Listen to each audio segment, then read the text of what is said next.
আল্লাহর রাসূল উসমান ইবনে তালহার কাছে কান্না করতে থাকলেন। উসমান ইবনে তালহাকে জড়িয়ে ধরলেন, বলে ভাই উসমান ইবনে তালহা, আর কোনোদিন বিরক্ত করবো না রে ভাই, আজকের মতো একটু চাবিটা দাও না, একটু খুলে দাও, 2 রাকাত নামাজ পড়বো, আমি এখান থেকে চলে যাব। উসমান ইবনে তালহা রাসূলের ঘাড় ধরে ধাক্কা মেরে দিলেন। আখেরি জামানার পয়গম্বর রাহমাতুল লিল আলামিন আমাদের নবী জমিনের মধ্যে পড়ে গেল। আল্লাহর রাসূলের মুখে নাকে বালু লেগে গেল।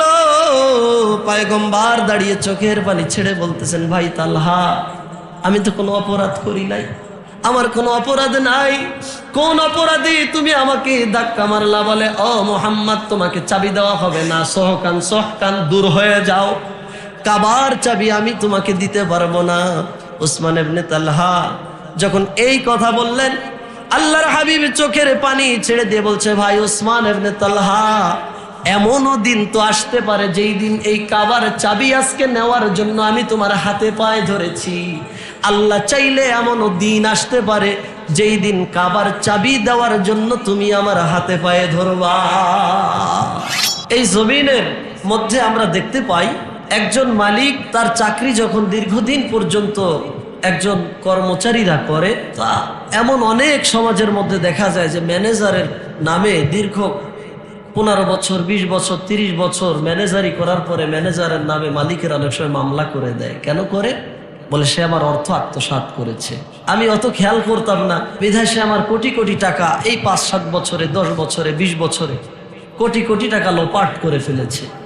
সমাজের মধ্যে এমন চিত্র খুবই কম দেখা যায়, ইল্লা মাশাআল্লাহ, খুব কম দেখা যায় যে দীর্ঘদিন চাকরি করার পরে, বিশেষ করে আর্থিক লেনদেনের পরে মালিকের সঙ্গে তার ম্যানেজারের সম্পর্ক ভালো থাকে। এটা কম দেখা যায়।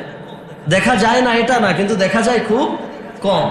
আমি আমার স্বল্প বয়সে আমি অগণিত দেখেছি যে মালিকেরা তাদের ম্যানেজারদের নামে মামলা করে দেয়, কোর্টে মামলা করে দেয়, থানায় গিয়ে অভিযোগ দেয়, চেয়ারম্যানের কাছে অভিযোগ দেয়। আর আমাদের রাসূল সাল্লাল্লাহু আলাইহি ওয়াসাল্লামের চরিত্র এমন চমৎকার ছিল, আল্লাহ পাক রব্বুল আলামিনের হাবিব তখনও নবুয়াতি পাননি। খাদিজাতুল কুবরা রাদিয়াল্লাহু তাআলা আনহা, তিনি মক্কার সম্ভ্রান্ত একজন রমণী ছিলেন, তার ম্যানেজারিতে আল্লাহ রাসূল সাল্লাল্লাহু আলাইহি ওয়াসাল্লাম নিযুক্ত হয়েছিলেন। তো এই খাদিজাতুল কুবরা রাদিয়াল্লাহু তাআলা আনহা, তিনি রাসূলুল্লাহ সাল্লাল্লাহু আলাইহি ওয়াসাল্লামের চরিত্র দেখে এবং রাসূলুল্লাহ সাল্লাল্লাহু আলাইহি ওয়াসাল্লামের আমানতদারিতা দেখে রাসূলকে বিবাহ করার জন্য ব্যাকুল হয়ে গেল। হযরত খাদিজাতুল কুবরা রাদিয়াল্লাহু তাআলা আনহা আল্লাহর পয়গম্বরের এই যে চমৎকার মুআমালাত দেখে রাসূলের উপরে পাগল হয়ে গেলেন। খাদিজাতুল কুবরা অনেকের সঙ্গে দেখা করলেন, বান্ধবীদেরকে বললেন, আমার ম্যানেজার মুহাম্মাদুর রাসূলুল্লাহ, তখনও তিনি মুহাম্মাদুর রাসূলুল্লাহ হননি, তখন তিনি মুহাম্মদ ইবনে আব্দুল্লাহ, আব্দুল্লাহর ছেলে মুহাম্মদ। বলে, এত চমৎকার গুণের মানুষ আমি কখনো দেখি নাই। এরপরে খাদিজাকে বলা হলো, তুমি কি এই ব্যক্তিকে বিয়ে করতে চাও কিনা? খাদিজা বলে, বিয়ে করতে চাই, কিন্তু প্রস্তাব দিলে যদি প্রস্তাব প্রত্যাখ্যান করে, যদি আমার প্রস্তাবকে সে ইগনোর করে, ডিনাই করে দেয়, তখন তো আমার ইজ্জত থাকবে না। তো খাদিজা রাদিয়াল্লাহু তাআলা আনহার একজন বান্ধবী, তিনি বললেন, ঠিক আছে, এক কাজ করো, তোমার পক্ষ থেকে মুহাম্মদকে আমি বিবাহর প্রস্তাব দিয়ে দিই। আল্লাহ রাসূল সাল্লাল্লাহু আলাইহি ওয়াসাল্লামকে বিবাহের প্রস্তাব দিলেন। এখন আমাদের সমাজে অনেকে মনে করে যে আল্লাহ রাসূল 25 বছর বয়সে, 40 বছর বয়সের খাদিজা রাদিয়াল্লাহু তাআলা আনহাকে বিয়ে করেছিলেন। যারা নাস্তিক মুরতাদ আছে, এরা এই বিষয়টা নিয়ে খুব হাস্য তামাশা করে। এরা বলে আল্লাহ রাসূল লোভী ছিলেন, এই জন্য খাদিজাকে বিয়ে করেছিলেন। নাউজুবিল্লাহ বলেন। আসলে ওই জামানার মধ্যে এটা কোনো ব্যাপার ছিল না, বয়সটা কোনো ব্যাপার ছিল না, কোনো ম্যাটার ছিল না। আপনি দেখেন, সাধারণত আমরা বাংলাদেশে যারা আছি, আমরা যদি দেখি কোনো একটা মানুষ, কোনো একটা মহিলা খারাপ পোশাক পরেছে, এটা দেখলে আমাদের কাছে ভালো লাগে না। কিন্তু আপনি বিভিন্ন জায়গায়, চায়নায় যাবেন, ব্যাংকক যাবেন, বিভিন্ন জায়গায় যাবেন, গিয়ে দেখবেন তারা এই পোশাক পরতেই অভ্যস্ত। বরঞ্চ তারা যদি আমাদের মতো বড় পোশাক, আমাদের মহিলারা যেসব হেজাব, বোরকা পরে, এইগুলি যদি তারা দেখে, তারা এইগুলিকে আরো আনইজি ফিল করে, কি পোশাক পরেছে, তারা ওই পোশাকে অভ্যস্ত। তো ওই জামানার মধ্যে বিষয়টা ছিল এমন যে 40 বছর বয়সের একটা মহিলাকে 20 বছরের একটা ছেলে বিয়ে করবে, এটা কোনো সমস্যা ছিল না। একজন বিধবা মহিলাকে বিয়ে করবে এটা কোনো সমস্যা ছিল না, বরঞ্চ রসুলের হাদিসের মধ্যে পাওয়া যায় যে বিধবা মহিলাদের বিয়ে করা এটা নেকির কাজ। সুবহানাল্লাহ বলবেন না? অসহায় মহিলাদেরকে বিয়ে করা এটা নেকির কাজ। রাসূলুল্লাহ তার জীবদ্দশায় এমন অসহায় মহিলাদেরকে বিবাহ করেছিলেন কিনা? আমাদের আম্মা বানিয়েছিলেন কিনা? বানিয়েছিলেন। তো রাসূলুল্লাহ কিন্তু লোভে বিয়ে করেন।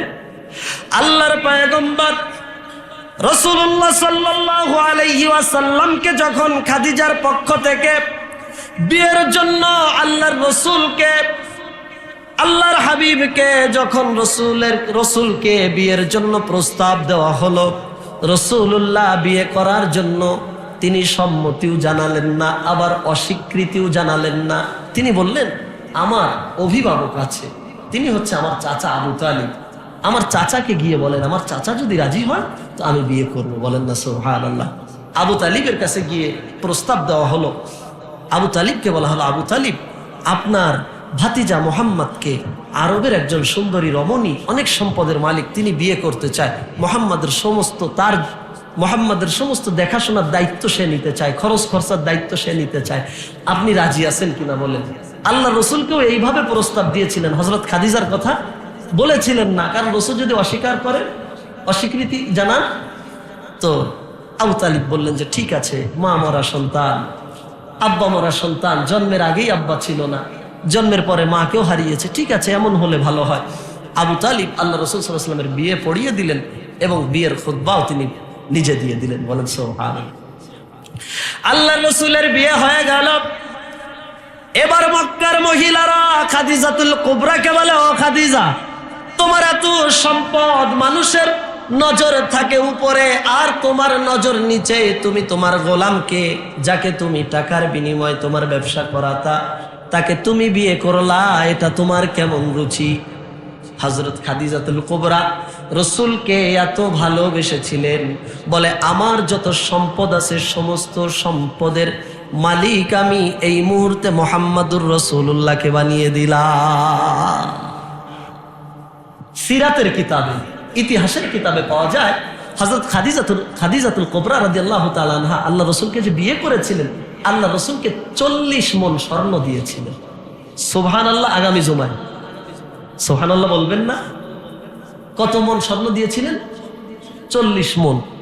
আচ্ছা 40 মণ তো দূরের কথা, 40 কেজি স্বর্ণ কি আমরা সবাই মিলে এক করতে পারবো? সম্ভব? সম্ভব না। তাহলে কত ধনী তিনি ছিলেন। তিনি সবাই যখন গালমন্দ করা শুরু করে দিল, ঠাট্টা করলো, তখন খাদিজাতুল কুবরা বললেন, শোনো, তোমরা তো বলছো যে মোহাম্মদকে আমি কেন বিয়ে করলাম, তো মোহাম্মদ বিন আব্দুল্লাহকে আমার যত সম্পদ আছে সমস্ত সম্পদের মালিক আমি এই মুহূর্তে বানিয়ে দিলাম, তাহলে আমি এখন কি অবস্থায় আছি? তার বান্ধবীরা বললেন যে তুমি নিঃস্ব। বলে নিঃস্ব মানুষকে মুহাম্মদুর রাসূলুল্লাহ বিয়ে করেছে, এটা কিভাবে সম্ভব? বলেন না সুবহানাল্লাহ। আল্লাহ পাক রব্বুল আলামিন সূরাতুল আহজাবের মধ্যে আল্লাহ পাক রব্বুল আলামিন বলেন, লাকাদ কানা লাকুম ফি রাসূলিল্লাহি উসওয়াতুন হাসানা। আল্লাহ তাআলা বলেন, ও জমিনের মানুষেরা, তোমাদের জন্য উত্তম আদর্শ তোমাদের নবী মুহাম্মদুর রাসূলুল্লাহ সাল্লাল্লাহু আলাইহি ওয়াসাল্লামের মধ্যে। জমিনের কোন মানুষের আদর্শে আদর্শিত হওয়া যাবে না। আপনি যদি কোন নেতার আদর্শে আদর্শিত হতে চান, আপনার নেতা জীবনে কত মিথ্যা বলেছে তার ঠিক আছে, নেতা জীবনে কতগুলি সিগারেট খেয়েছে তার ঠিক আছে, নেতা কত টাকা মানুষের মেরে খেয়েছে তার ঠিক আছে, নেতা জীবনে কত পরনারীর সঙ্গে কথা বলেছে তার ঠিক নাই। কিন্তু একজন নবী, আমাদের নবী, শ্রেষ্ঠ নবী, মহানবী, আমাদের নবী কখনো কারো সঙ্গে মিথ্যা বলেননি। রাসূল কারো উপরে জুলুম করেননি, কারো সম্পদ আত্মসাৎ করেননি।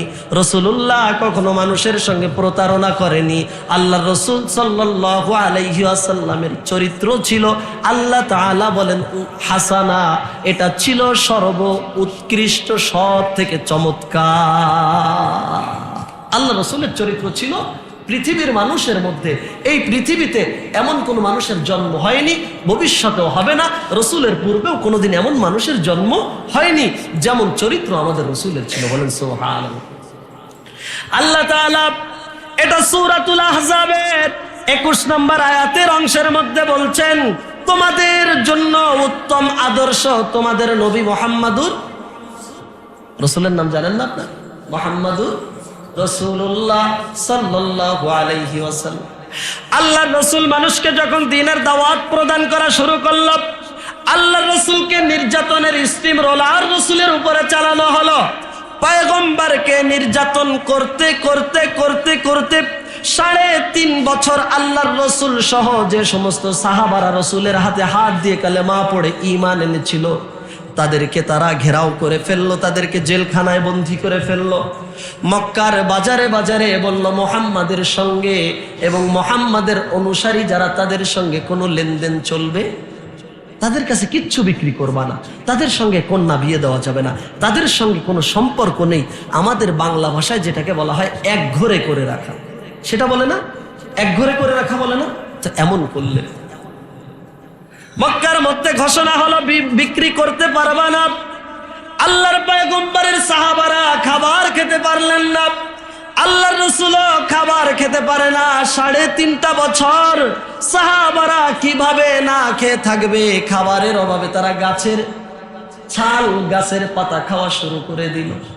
গাছের পাতা খাওয়া শুরু করে দিল। গাছের পাতা খেয়ে মানুষ কতদিন বাঁচতে পারে? এটা কতদিন সম্ভব? সম্ভব বলেন? তারা প্রচন্ড কষ্টের মধ্যে থাকতে লাগলো। সাহাবাদের বাথরুম ছাগলের নেদির মতো হওয়া শুরু হয়ে গেল। আল্লাহ রাসূল সাল্লাল্লাহু আলাইহি ওয়াসাল্লাম একদিন ঘুমিয়ে আছেন।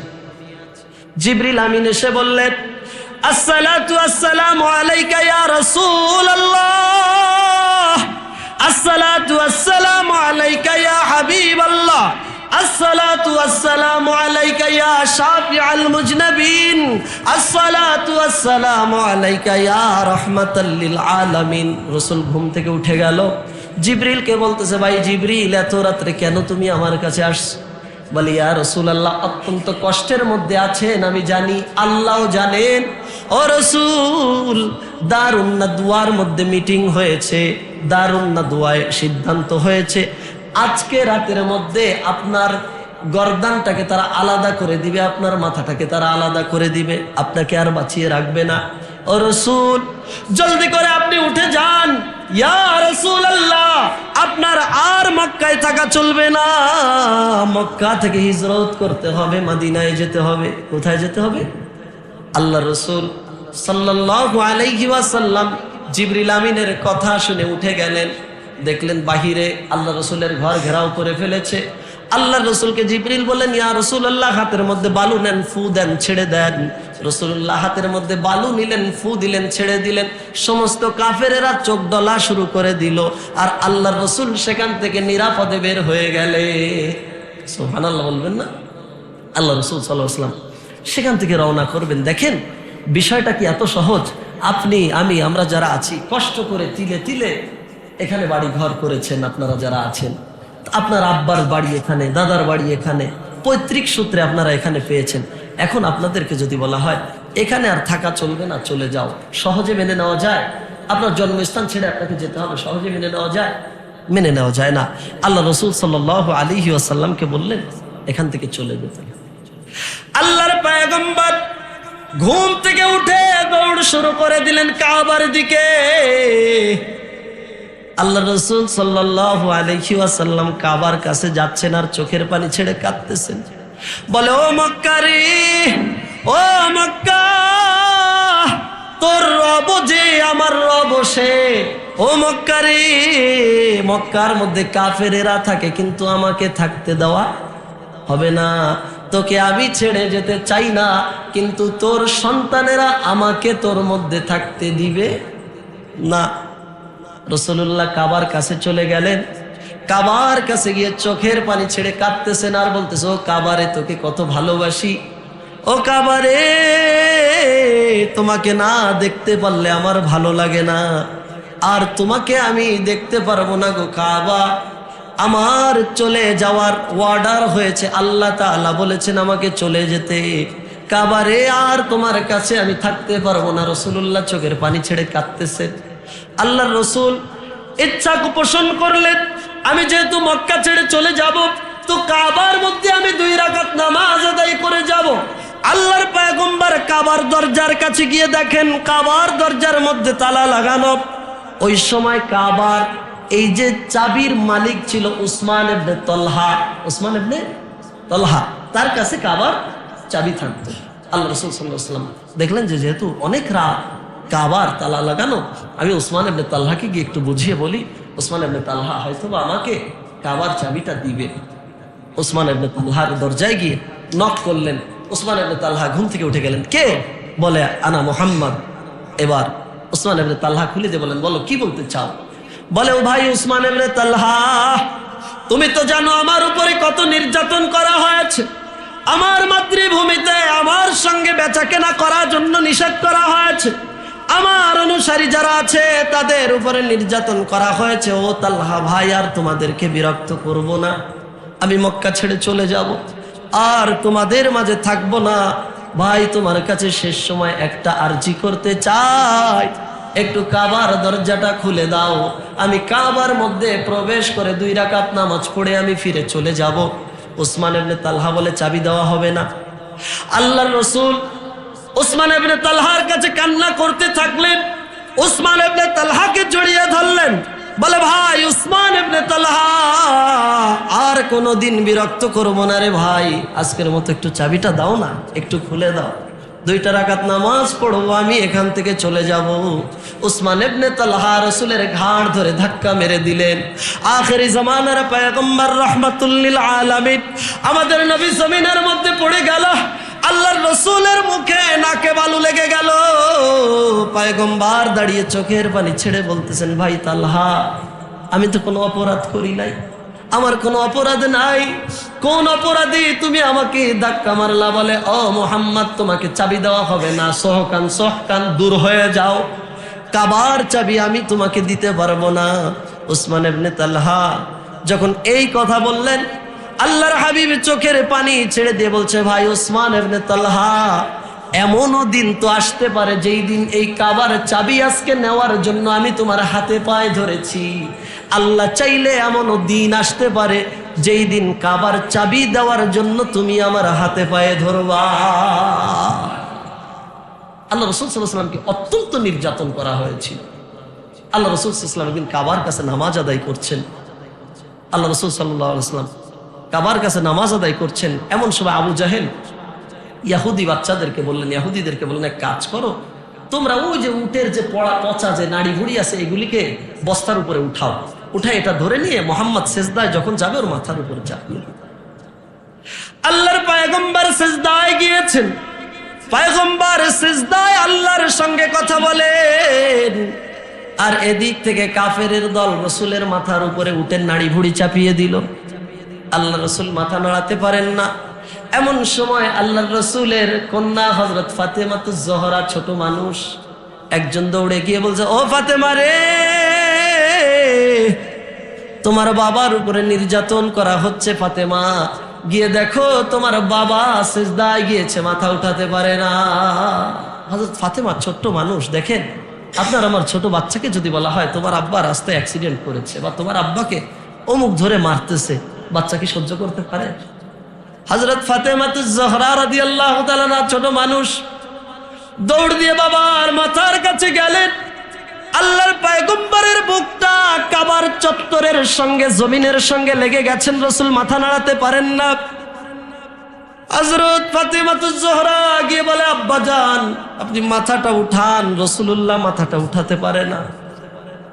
আল্লাহ রাসূলের মেয়ে হযরত ফাতেমা ছোট্ট হাত দিয়ে উটের নাড়ি ভুড়ি টান দিয়ে রাসূলের মাথার উপর থেকে সরাতে যায়। পচা নাড়ির যেইখানে হাত দেয় ওইখান থেকে নাড়িটা গলে হযরত ফাতেমার হাতে লেগে যায়।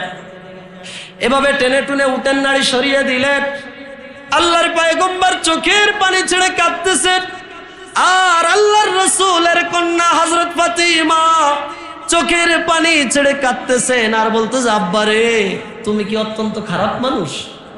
আব্বা তোমার কি অপরাধ বলো না আব্বা, কেন তোমাকে মক্কার মানুষেরা মেরে ফেলতে চায়, কেন তোমাকে মারতে চায়? খারাপ মানুষদেরকেই তো মানুষ মারে, তুমি কি খারাপ? আল্লাহর রাসূল ছোট্ট ফাতেমাকে বলে, মা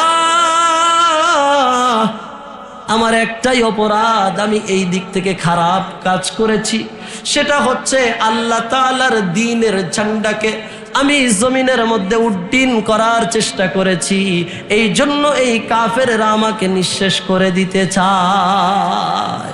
রাসূলের উপরে প্রচন্ড নির্যাতন করা হয়েছিল। তো এক পর্যায়ে রাসূলুল্লাহ যখন হিজরত করবেন, তখন উসমান ইবনে তালহা কি করলেন, আল্লাহ রাসূল সাল্লাল্লাহু আলাইহি ওয়াসাল্লামকে ধাক্কা দিয়ে ফেলে দিলেন। রাসূলুল্লাহ চাবি চেয়েছিলেন, অপরাধ কে ছিল? চাবি চেয়েছিলেন 2 রাকাত নামাজ আদায় করার জন্য।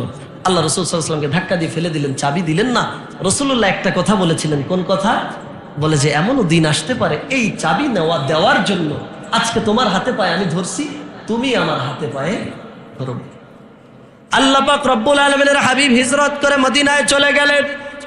যখন মক্কা বিজয় হয়ে গেল, আল্লাহর পয়গম্বর হাবিবে কিবরিয়া আশরাফুল আম্বিয়া 10,000 সাহাবাদের একটা জামাত নিয়ে মক্কা বিজয় করে মক্কার মধ্যে প্রবেশ করলেন। রাসূলুল্লাহ সর্বপ্রথম কাবার কাছে গেলেন। আল্লাহ রসুলের উট সবার সামনে আর সবার উট পিছনে 10,000 সাহাবা। কত হাজার? 10,000। আর রাসূলুল্লাহ সবার সামনে অধিনায়ক। মক্কা বিজয় হয়েছে। আল্লাহ রসুল সাল্লাল্লাহু আলাইহি ওয়াসাল্লাম কাবার প্রান্তে গিয়ে দেখে একটা মানুষ এইভাবে চাবি নিয়ে রসুলের সামনে দাঁড়িয়ে আছে। আল্লাহ রসুল বলে, তুমি কি সেই চাবিওয়ালা না? চাবিওয়ালা চোখের পানি ছেড়ে কান্না শুরু করে দেয়, কোনো কথা বলে না। রাসূলুল্লাহ বলে, আমার তো মনে হচ্ছে তুমি সেই চাবিওয়ালা, আমার চোখ কখনো মিথ্যা দেখে না। তোমার কাছে চাবি চেয়েছিলাম, তুমি ধাক্কা মেরে আমাকে ফেলে দিয়েছিলা। আমরা হলে ঢোকার সঙ্গে সঙ্গে কচু কাটা করে ফেলতাম, ঠিক কিনা বলে? শুধু ওকেই মারতাম না, ওর বাচ্চা কাচ্চা সানা পুনা যা আছে বংশ ধরে নির্বংশ করে দিতাম। কারণ কি? মাসল পাওয়ার 10,000 সাহাবা পিছনে, ঠিক কিনা বলে? আল্লাহ রাসূল সাল্লাল্লাহু আলাইহি ওয়াসাল্লাম বললেন, কাবা খুলে দাও, চাবি তোমার কাছে, কাবা খোলো। কাবা খুলে দিল। এবার কাবা খুলে দেওয়ার পর আল্লাহ রাসূল ভিতরে ঢুকলেন, মূর্তিগুলিকে ভেঙে দিলেন। আল্লাহ রাসূল বের হয়ে আসলেন। আসার পরে বললেন, তালা লাগাও। তালা লাগিয়ে চাবিটা রাসূলের কাছে দিতে চাইলেন। বলতেছে, ইয়া রাসূলুল্লাহ, আপনার মাল আপনি বুঝে নেন, মক্কা বিজয় হয়ে গেছে, এই চাবি আর আমার কাছে আমার রাখার কোনো ক্ষমতা নেই, চাবির মালিক তো আপনি, আপনি নিয়ে নেন। আল্লাহর পয়গম্বর ডাক দিয়ে বলে, ও উসমান ইবনে তালহা, আমার আল্লাহ আমাকে রাহমাতাল লিল আলামিন বানিয়ে জমিনে পাঠিয়েছেন। ওয়া মা আরসালনাকা ইল্লা রাহমাতাল লিল আলামিন। বলে উসমান ইবনে তালহা, আমি রাসূল তোমার কাছ থেকে চাবি নিব না। যেই চাবি তোমার জিম্মাদারিতে ছিল, আমি রাসূল কিয়ামতের আগ পর্যন্ত এই চাবির দায়িত্ব তোমার বংশকে দিয়ে দিলাম। আল্লাহ তাআলা বলেন, লাকাদ কানা লাকুম ফি রাসূলিল্লাহি উসওয়াতুন হাসানাহ। তোমরা যদি সৎ চরিত্র শিখতে চাও, আদর্শ শিখতে চাও, নবী মুহাম্মদ থেকে শিখে নাও। বলেন সুবহানাল্লাহ। আল্লাহ রাসূল সাল্লাল্লাহু আলাইহি ওয়াসাল্লাম কখনো মানুষের উপরে নির্যাতন করা পছন্দ করতেন? আমরা করি না? করি নির্যাতন করা? আল্লাহু আকবার। মানুষের উপর নির্যাতন করতে পারলেই বেঁচে যায়। আল্লাহ রাসূল সাল্লাল্লাহু আলাইহি ওয়াসাল্লাম কি করলেন? উসমান ইবনে তালহাকে কি দিয়ে দিলেন? চাবি দিয়ে দিলেন। আল্লাহর পয়গম্বর হাবিবে কিবরিয়া মক্কার মধ্যে তখনও হিজরত করেননি। রাসূলুল্লাহ সাল্লাল্লাহু আলাইহি ওয়াসাল্লামের সঙ্গে যখন কেনা বেচা বন্ধ, আল্লাহ রাসূল সাল্লাল্লাহু আলাইহি ওয়াসাল্লাম মক্কার একজন ইহুদির কাছে গেলেন। কেন গেলেন? কারণ মক্কার মধ্যে যারা রাসূলের হাতে হাত দিয়ে কালেমা পড়েছেন, এদের সঙ্গে তো কিনা বেচা বন্ধ, এদের সঙ্গে আর্থিক লেনদেন বন্ধ, এখন এদের উপার্জনের সমস্ত রাস্তা বন্ধ। এখন এদের কাছে তো খাবার নেই। রাসূলুল্লাহ কি করলেন? বলতেছে, আমার অনুসারীদেরকে তো খাওয়াতে হবে। রাসূলুল্লাহ নিজের ঘরেই আগুন জ্বলে না, রাসূলুল্লাহ নিজেও খেতে পারেন না। আল্লাহ রাসূল একজন ইহুদির কাছে গেলেন। ইহুদির নাম যায়েদ। কি নাম? যায়েদ। ইহুদিকে গিয়ে বলতেছে, যায়েদ, তুমি আমাকে সিরাতে ইবনে হিশামের মধ্যে পাওয়া যায় 2000 দিরহাম। কয় হাজার? 2000। বলে, যায়েদ, তুমি আমাকে 2000 দিরহাম ধার দাও। তো যায়েদ বলে যে 2000 কেন, আরো বেশি যদি লাগে তুমি নিয়ে নাও। দিবা কবে? আল্লাহ রাসূল বলে, 1 মাস পরে দেবো। কতদিন পরে? কতদিনে 1 মাস হয়? 30 দিন, অনেক সময় 31 দিনেও হয়, ঠিক কিনা? সর্বনিম্ন কয় দিনে হয়? 28 না 29? 28 দিনে হয়। তো 28 দিনের আগে মাস হয় না। আল্লাহ রাসূল সাল্লাল্লাহু আলাইহি ওয়াসাল্লাম এই 2000 দিরহাম নিয়ে চলে গেলেন। গিয়ে 2000 দিরহাম দিয়ে জব কিনলেন, এরপর আটা কিনলেন, খাদ্য কিনে প্রত্যেকের কাছে পৌঁছে দিলেন। সবাই এগুলি মোটামুটি বাড়িতে বাচ্চাদেরকে নিয়ে খাওয়া দাওয়া করছে। আল্লাহ রাসূল সাল্লাল্লাহু আলাইহি ওয়াসাল্লাম 2 দিন পরে হযরত আবু বকর সিদ্দিক, ওমর ফারুক রাদিয়াল্লাহু তাআলা আনহু সহ কয়েকজন সাহাবাকে নিয়ে একজন মানুষের জানাজায় গেলেন। কোথায় গেলেন? জানাজায়। আল্লাহ রাসূল সাল্লাল্লাহু আলাইহি ওয়াসাল্লাম জানাজায় যখন যাচ্ছেন তখন দেখতেছে ওই যে ব্যক্তি যায়েদ, সে কয়েকজন লোক নিয়ে দাঁড়িয়ে আছে। আল্লাহ রাসূল সাল্লাল্লাহু আলাইহি ওয়াসাল্লামকে দেখে ওই সময় কথা বললেন না। আল্লাহ রাসূল সাল্লাল্লাহু আলাইহি ওয়াসাল্লাম জানাজা শেষ করে যখন আসলেন, আল্লাহ রাসূল সাল্লাল্লাহু আলাইহি ওয়াসাল্লাম যখন জানাজা শেষ করে আসতেছেন, আল্লাহর রাসূলকে যায়েদ ডাক দিলেন, ইয়া মুহাম্মদ তাআল, হে মুহাম্মদ এদিকে আসো, তাআল হিনা, আমার কাছে আসো। আল্লাহ রাসূল যায়েদের কাছে গিয়ে হাসি দিলেন, মুস্কি হাসি, বলতেছে, ভাই যায়েদ কেমন আছো তুমি? 2 দিন আগে টাকা আনছে না? তো আল্লাহ রাসূলের সঙ্গে 2 দিন পরে দেখা, বলতেছে, ভালো আছি মুহাম্মদ, তুমি আমার কাছ থেকে কয় টাকা আনছিলা? বলে 2000 দিরহাম। বলে টাকাটা ফেরত দাও। টাকাটা ফেরত দেওয়ার কথা ছিল কতদিন পরে? 1 মাস। কতদিন চাচ্ছে? কয়দিন পরে? আল্লাহ রাসূল সাল্লাল্লাহু আলাইহি ওয়াসাল্লাম বললেন যে, ভাই যায়েদ, তোমার সাথে তো আমার এই কথা ছিল না যে আমি 2 দিন পরে ফেরত দিব, তাহলে তো আমি নিতাম না টাকাটা, আমি 1 মাসের আগে দিতে পারবো না। আল্লাহ রাসূল সাল্লাল্লাহু আলাইহি ওয়াসাল্লামকে অকথ্য ভাষায় গালিগালাজ করা শুরু করে দিল। আমাদের সমাজে এমন মানুষ আছে নাকি? নাই? আছে না?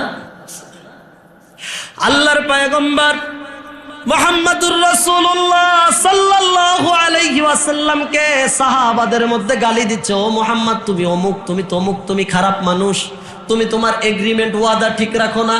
আল্লাহর রাসূল বলে, ভাই যায়েদ, আমার সঙ্গে তোমার কথা ছিল 1 মাস পরে টাকা ফেরত দিব, 2 দিন পরে কিভাবে দিব? আমার কাছে টাকা নাই। আল্লাহর রাসূলকে বলেন, তোমার দাদা না আব্দুল মুত্তালিব, সে তো একটা খারাপ মানুষ ছিল, তার বংশের মানুষ আর কত ভালো হবে? রাসূলুল্লাহকে যখন গালমন্দ করা শুরু করে দিল, আল্লাহ রাসূল বললেন, ভাই যায়েদ, দেখো আমি তোমার কাছ থেকে টাকা নিয়েছি, তুমি আমার দাদাকে নিয়ে, আমার বংশ নিয়ে গালি দিও না। বলার সঙ্গে সঙ্গে আল্লাহ রাসূলকে বলছে, আমি যদি তোমার বংশ নিয়ে গালি দেই, তুমি আমাকে কি করবা? আল্লাহ রাসূল সাল্লাল্লাহু আলাইহি ওয়াসাল্লামের কলার ধরলেন, জামার এই কলার ধরে রাসূলুল্লাহকে ধাক্কা দিলেন। আল্লাহ রাসূল জমিনে পড়ে গেলেন। আল্লাহর পয়গম্বর জনাবে মুহাম্মদুর রাসূলুল্লাহ সাল্লাল্লাহু আলাইহি ওয়াসাল্লাম চোখের পানি রাসূলের চলে আসলো। রাসূলুল্লাহ সাহাবাদের সামনে বেইজ্জতি হচ্ছেন। আল্লাহর রাসূলের এই অবস্থা দেখে হযরত ওমর ফারুক দৌড় দিয়ে রাসূলের কাছে চলে আসলেন। আল্লাহর রাসূলকে টান দিয়ে উঠিয়ে দেখতেছেন আল্লাহর রাসূলের জামার কলারটা ছিঁড়ে গিয়েছে, রাসূলুল্লাহর ঘাড়ের মধ্যে লাল একটা দাগ হয়ে গিয়েছে। হযরত ওমর ফারুকের চোখে পানি চলে আসছে। হযরত ওমর ফারুক রাসূলের এই অবস্থা দেখে রাসূলের মুখ থেকে বালু ছেড়ে দিচ্ছে, খাপ থেকে তরবারি টান দিয়ে ওই যায়েদের গলার কাছে ধরছে, ধরে বলে, তুই চিনিস কার গায়ে হাত দিয়েছিস? এই তুই রাহমাতাল লিল আলামিনের গায়ে হাত দিয়েছিস। আমি ওমর, তুই আমাকে চিনিস না? তুই আমার পূর্বের ইতিহাস জানিস না? তুই আমার সামনে আমার রাসূলের উপরে রাসূলকে ধাক্কা দিলি, তোর গর্দান এখনই আমি দ্বিখণ্ডিত করে দিব। হযরত ওমরের মুখটা লাল হয়ে গেল রাগে। আল্লাহর পয়গম্বর সাল্লাল্লাহু আলাইহি ওয়াসাল্লাম দেখলেন যে আমার ওমর, সে তো রাগী মানুষ, ঠিক কিনা বলে? আল্লাহর পয়গম্বর সাল্লাল্লাহু আলাইহি ওয়াসাল্লাম হযরত ওমরকে বললেন, ও ওমর, তুমি থেমে যাও।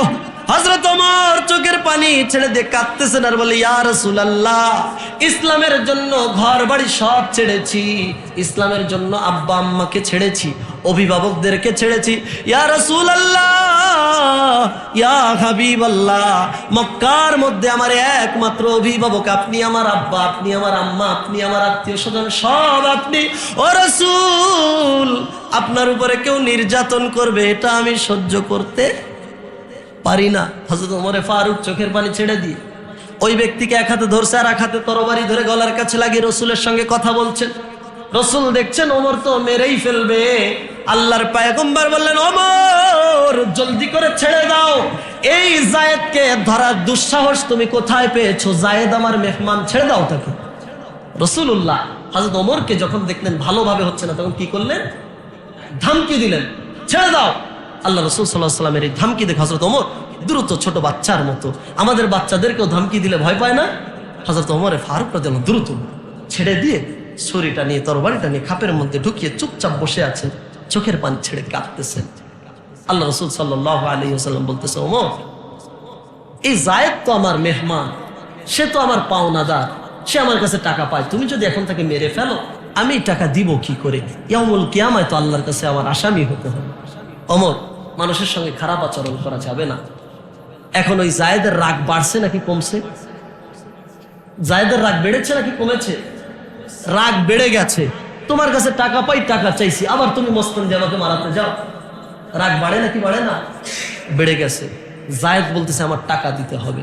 হযরত ওমর ফারুক রাদিয়াল্লাহু তাআলা আনহুকে আল্লাহ রাসূল সাল্লাল্লাহু আলাইহি ওয়াসাল্লাম বলছে, ওমর তুমি মন খারাপ করো না, তোমার যদি এতই মন খারাপ হয়, তুমি যদি পারো তুমি জায়েদের দিনাটা শোধ করে দাও। বলেন না সুবহানাল্লাহ। আল্লাহ রাসূল সাল্লাল্লাহু আলাইহি ওয়াসাল্লামকে জায়েদ মারতে গেল, রাসূলুল্লাহ সাল্লাল্লাহু আলাইহি ওয়াসাল্লামের পক্ষ নিয়ে হযরত ওমর ছুরি ধরলেন।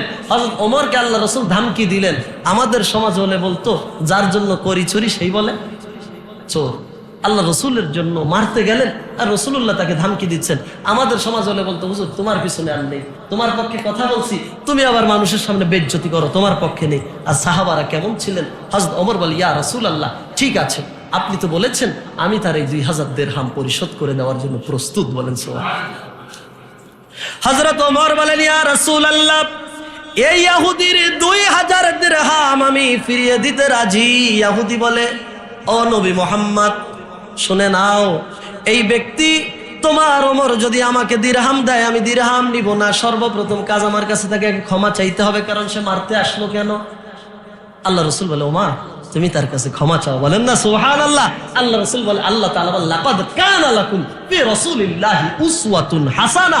তোমরা যদি সৎ চরিত্র শিখতে চাও, যদি তোমরা আদর্শ শিখতে চাও, তোমাদের রাসূলের জীবন থেকে শিখে নাও। আল্লাহ রাসূল ইচ্ছা করলে ওখানে হযরত ওমরকে দিয়ে জায়েদকে শেষ করতে পারতেন নাকি পারতেন না? আল্লাহ রাসূল করেছিলেন? করেননি। আল্লাহর পয়গম্বর সাল্লাল্লাহু আলাইহি ওয়াসাল্লাম বলেন, ওমর তুমি ক্ষমা চাও। জায়েদ দেখে আমি যা বলি মুহাম্মদ তাই করতে বলে, জায়েদের ভালো লাগতেছে। এবার জায়েদ বলে, ও আল্লাহর নবী, ও মুহাম্মদ, তুমি যদি আমাকে 2000 দিরহাম দাও আমি দিরহাম নিব না, কারণ ওমর আমার উপরে নির্যাতন করতে আসছে, আমাকে মারতে আসছে।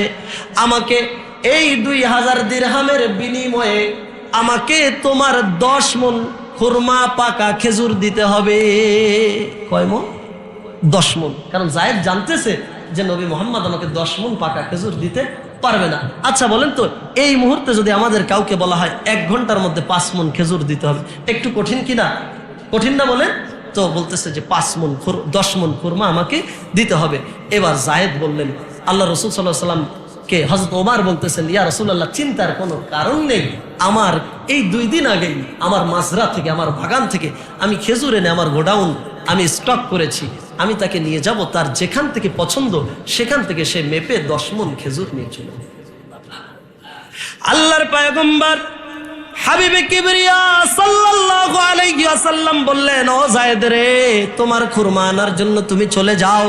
জায়েদ তার লোকজন নিয়ে বস্তা নিয়ে চলে গেলেন। গিয়ে হযরত ওমর দারওয়ানকে বললেন, জলদি করে গেট খুলে দাও। এবার জায়েদকে বললেন, যেখান থেকে খুশি তুমি 10 মণ খেজুর মেপে বস্তা ভরে নাও। হযরত ওমরে ফারুক কথা বলে তিনি ঘরের মধ্যে চলে গেলেন। যাওয়ার পর হযরত ওমর দীর্ঘ সময় ঘর থেকে বের হয় না। জায়েদ এদিক থেকে খেজুরগুলি মেপে বস্তা ভরা হয়ে গিয়েছে। এবার জায়েদ বলতেছে, মাল দেওয়া হয়ে গিয়েছে, মালিককে বলে যাই, ঠিক কিনা? এটা একটা সৌজন্যবোধ যে ওমর মাল ভরা হয়ে গেছে, আমি নিয়ে যাচ্ছি। এখন জায়েদ গিয়ে দেখতেছেন যে হযরত ওমর নামাজে সিজদার মধ্যে আছে। বলেন সুবহানাল্লাহ। জায়েদ দেখে হযরত ওমর ফারুক সিজদার সালাম ফিরিয়ে আল্লাহর দরবারে হাত উঠিয়ে বলছে, আল্লাহ গো, আমার নবী হয়তো আমার উপরে রাগ করেছেন। বলেন সুবহানাল্লাহ। যেই নবী ওমরকে ধমক দেয়, যেই নবী ওমরকে বলে, ওমর গো 10 মণ খেজুর দিয়ে দাও, ওই নবীর রাগ এখনো ওমরের উপরে আছে কিনা, এজন্য হযরত ওমর কান্না শুরু করে দিয়েছে। এই জন্য হযরত ওমরকে বলা হয় মিজাজে ওয়াহি, মিজাজে ওয়াহি। হযরত ওমর ফারুক, জিবরিল আমিন, আল্লাহ পাক রব্বুল আলামিনের হযরত ওমরের মনে একটা জিনিস চেয়েছে যে এই কাজটা হলে কেমন হতো। আল্লাহ পাক রব্বুল আলামিন এমন ভাবে 1টা 2টা 3টা 4টা না 21 বার, কয়বার 21 বার হযরত ওমরের মনে আসছে যে এমন হলে বিষয়টা কেমন হতো। আল্লাহ পাক জিবরিল আমিনকে বলে, জিবরিল, আমার ওমর এই বিষয়টা চাইছে, যাও তুমি রসুলের কাছে একটা আয়াত নিয়ে নাজিল হয়ে যাও, ওমর যেটা চেয়েছে এটার পক্ষে। সুবহানাল্লাহ বলবেন না? হযরত ওমর ফারুক রাদিয়াল্লাহু তাআলা ইচ্ছা মতো মানসা অনুযায়ী কোরআনে কয়টা আয়াত আসছে? 21টা আয়াত পাওয়া যায়। সুবহানাল্লাহ, সুবহানাল্লাহ। হযরত ওমর ফারুক দোয়া শেষ করে এবার তাকিয়ে দেখে যায়েদ হযরত ওমরের পাশে দাঁড়িয়ে আছে। হযরত ওমর যায়েদকে বলতেছে, যায়েদ বলো কি সমস্যা? বলে 10 মণ খুরমা নেওয়া হয়ে গেছে। বলে তুমি এক কাজ করো, আর 1 মণ খুরমা নাও। বলে কেন? তোমার সাথে তো আমার এগ্রিমেন্ট 10 মণ, তোমার সাথে আমার কথাবার্তা 10 মণ, 1 মণ নেবো কেন? বলে ও যায়েদ, আমার পয়গম্বর আমাকে বলেছে ওমর, আমার যায়েদ আসছে, সে আমার মেহমান, সে আমার পাওনাদার, সে আমার সঙ্গে খারাপ আচরণ করতে পারে, কিন্তু আমি তার সঙ্গে খারাপ আচরণ করতে পারি না। ও উমর, তুমি যায়েদকে মারতে চেয়েছিলা, এই জরিমানা স্বরূপ আরো 1 মণ খুরমা তুমি যায়েদকে দিয়ে দিবা। কেমন আদর্শ নবীর মধ্যে ছিল। যায়েদকে বললেন, যায়েদ আর 1 মণ খুরমা নাও। যায়েদ চোখের পানি ছেড়ে দিয়ে কান্না শুরু করে, বলেন সুবহান। বলে ওমর, তুমি একটু আমার পরিচয়টা জানো না? হযরত ওমর বলে, তোমার পরিচয় জানার কথা আমার রাসূল তোমাকে বলেনি, তুমি আমার রাসূলের সঙ্গে বেয়াদবি করেছো, তুমি চলে যাও। হযরত ওমর ফারুক রাদিয়াল্লাহু তাআলা বারবার তিনি বললেন যে যায়েদ, একটু তুমি আমার পরিচয়টা একটু জানো। হযরত ওমরকে কে বলতেছে? যায়েদ। হযরত ওমর ফারুক বললেন, ঠিক আছে, তুমি যেহেতু বারবার বলতেছো, তোমার পরিচয়টা দাও। বলে আমার নাম যায়েদ। হযরত ওমর না, তিনি বললেন, তুমি যায়েদকে চেনো? হযরত ওমর দাঁড়িয়ে গেলেন, বলে হ্যাঁ, যায়েদকে চিনি না, কিন্তু নাম শুনেছি। বলে যায়েদকে তুমি একটু পরিচয় দাও তো। বলে যায়েদ হচ্ছে তাওরাতের হাফেজ। তাওরাতের থিকনেসটা এমন, তাওরাতের বড়ত্বটা এমন যে তাওরাত দেখেন, আমাদের দেশে, আমাদের পৃথিবীতে যে কোরআন আছে, এই কোরআনুল কারীম 30 পারা, সূরা সংখ্যা 114টা, এর মধ্যে যে ছোট সূরাগুলি আছে তার আয়াত সংখ্যা 3টা। তাওরাতের মধ্যে সব থেকে ছোট যে আয়াতটা, ছোট যে সূরাটা, তার আয়াত সংখ্যা 1000। কত? 1000। তাহলে যায়েদ কত বড় জ্ঞানী মানুষ। যায়েদ বলতেছে যে আমি হচ্ছে যায়েদ। এবার হযরত ওমর ফারুক রাদিয়াল্লাহু তাআলা আনহু যায়েদের সামনে বলছে, যায়েদ, তুমি এত জ্ঞানী মানুষ, তুমি কেন আমার রাসূলের উপরে নির্যাতন করলা? বলে যে দেখো ওমর, আমি মনে করেছিলাম যে হয়তো বা কিতাবের মধ্যে ভুল থাকতে পারে, সন্দেহ পোষণ করেছিলাম। আমি আমার কিতাবের মধ্যে পেয়েছিলাম আখেরি জামানার নবী যিনি হবেন, তিনি হবে ধৈর্যের পাহাড়।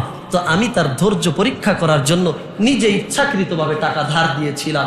এবার আমি 1 মাস কথা ছিল, কিন্তু আমি 2 দিন পরে তার কাছে টাকা চাইলাম।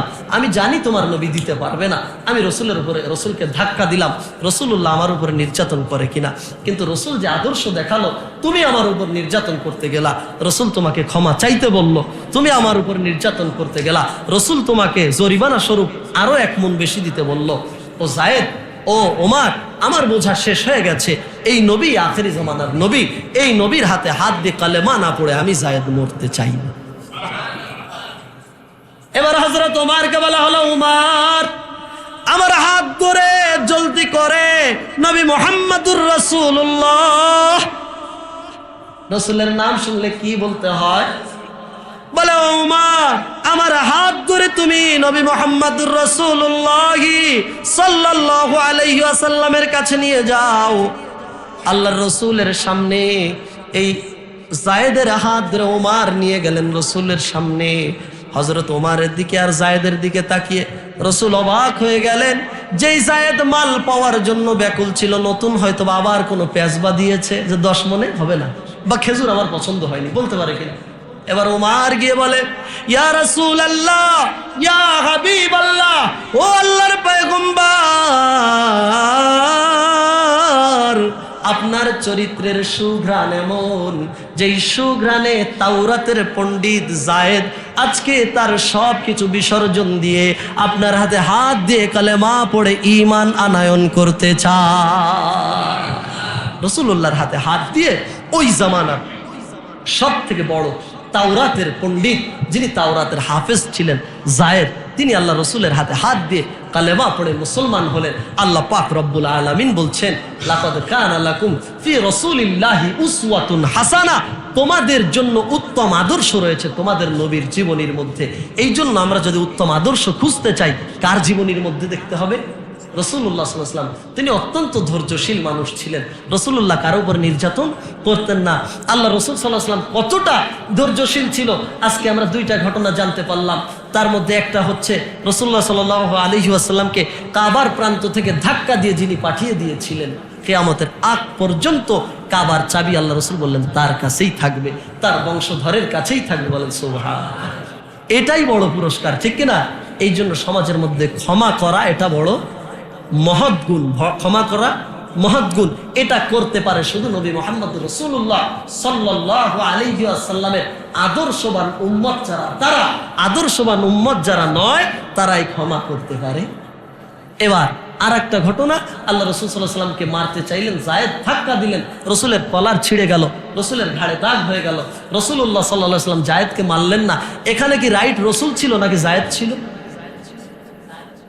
রাসূলুল্লাহ সাল্লাল্লাহু আলাইহি ওয়াসাল্লাম তিনি রাইট ছিলেন, কারণ তিনি চেয়েছিলেন 1 মাস পরে দিব। যায়েদ বলে 2 দিন পরে এসে বলে আমার টাকা দাও। তাহলে এখানে হিসাব ছিল যে যায়েদের কানের উপরে মাইর হবে, ঠিক কিনা বলেন? আল্লাহ রাসূল বলেন না, সে আমার কাছে টাকা পায়, ওমর তার উপরে নির্যাতন করা যাবে না। আল্লাহ পাক রব্বুল আলামিন আমাদের সকলকে রাসূলুল্লাহ সাল্লাল্লাহু আলাইহি ওয়াসাল্লামের জীবনী অনুযায়ী চলবার তৌফিক দান করুক। সকলে বলি আমিন। আল্লাহ রাসূলের জীবনটা যেমন ছিল, রাসূলের রঙে, রাসূলের ঢঙে আমাদের জীবনটা আল্লাহ তাআলা পরিচালনা করার তৌফিক দান করুক। সকলে বলি আমিন।